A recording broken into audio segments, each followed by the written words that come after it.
ঠিক আছে, আমি তো 1 দেড় বছর বলছেন। 4,000 টাকা দিতে হবে। 4,000 4,590 টাকা দিবেন। ঠিক আছে, 4,590 টাকা দিবেন। আরো 590 টাকা দেবেন। এটা ধরেন মানে এটা আমার আপনার ব্যক্তিগত টাকা না, ভালো করে বুঝুন। আমার যদি ব্যক্তিগত টাকা হয় ঠিক আছে, পসিবল দিতে পারবো। মানে একটা সিস্টেম মতে তো ঠিক আছে, তো কাগজ টাগজগুলো আপনি কাগজ সব সমস্ত দিচ্ছেন? দিয়েছিল আপনাকে প্রথম কথা। এইসব সব দিলে আপনার টাকার অ্যামাউন্টটা মানে অটোমেটিক আপনার লোন আইডি মারলে আপনার নাম, কত টাকা বাকি আছে, কত টাকা দিয়ে ক্লোজ হবে, অটোমেটিক সিস্টেমে চলে আসবে। আমার হাতে বসানোর কোনো জায়গা নেই, বুঝতে পারলেন তো?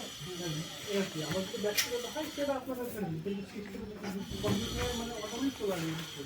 ঠিক আছে, আপনি 4,590 টাকা দিবেন, সেটা দিয়ে পেমেন্ট করে দিয়ে আপনার অ্যামাউন্ট করবেন। নোট ডিটেলস থাকে, পেমেন্ট করে দিয়ে থাকে সমস্ত কিছু টাকা দিয়ে চলে যাবে। আপনি কবে নেবেন সেটা বলুন। মার্চের মোটামুটি 4-5 তারিখ। মার্চে বললে হবে না, আপনার তো শুধু ফেব্রুয়ারিতে নিচ্ছি, তো জানুয়ারিটা শেষ ছিল। ফেব্রুয়ারিতে দিবেন, হ্যাঁ? ফেব্রুয়ারিতে ঠিক আছে, আপনার ফোন নাম্বার দিবেন, আমি পারলে